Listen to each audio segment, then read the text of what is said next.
madaxweynaha jamhuuriyadda Jabuuti Mudane Ismaaciil Umar Geelle ayaa kulankan oo la qaatay golaha ganacsiga iyo maalgashiga Soomaaliyeed waxa uu ka dhacay qasriga madaxtooyada ee wadanka Jabuuti.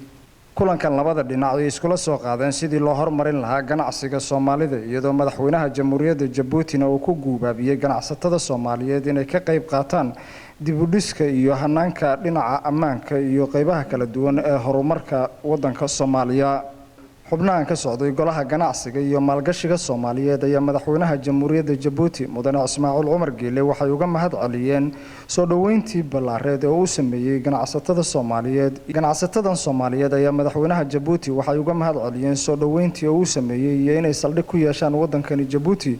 ganacsatada ayaa madaxweynaha uga mahad celiyay dadaalkiisa ku aadan doorka nabad ku soo celinta Soomaaliya iyo waliba horumarka uu gaarsiiyay wadankiisa. kulankaasi kadib ayaa gudoomiyaha golaha ganacsiga iyo maalgashiga Soomaaliyeed Sheekh Axmed Nuur Cali Jimcaale waxa warbaahinta tafaasiil ka siiyay kulankooda iyo waxyaabaha ay iskula soo qaadeen madaxweynaha Jabuuti. madaxweynaha waxaan ugu bogaadinay waxqabadka weyn oo ka qabtay jamhuuriyadda Jabuuti. waxaan kaloo uga mahad celinay waxqabadkii dheeraa ee Soomaaliya u qabtay. waxaan kaloo uga mahad celinay businesska Somali Business Council halkan oo lahaa asagoo baaqitaankeeda in halkan ay yimaadaan Soomaalidu oo halkan businesskooda ka furtaan oo halkan ay noqoto meel ee dunyada kaleeto uga saldhigooda dunyada kaleeto ay businesska ka sameyn karaan. arrimahaas oo dhan ayaan madaxweynaha runtii ku bogaadinay iyo arrimo kaleeto oo khaas ah madaxweynaha ka wada hadalnay. arrimahaas oo dhan ayaan ka wada hadalnay.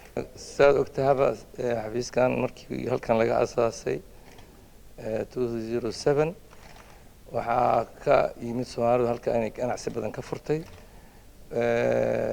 waxaa jira bunuugta Soomaaliya ugu waaweyn halka inay headquarters ka dhigteen.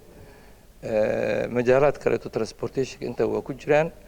marka waa insha Allah hadana Jabuuti ganacsiga Soomaalida aad iyo aad yani horumarka cusub halkan ka jira. wadanku ku talaabsaday tareenka electricity oo rajaynaya in si fiican u raqiisto communication oo rajaynaya inuu raqiisto. waxyaalaha badan iyo portiska intaba waxay soo jiidanayaan in ganacsiga Soomaaliyeed halkan in badan oo kamid ay timaado.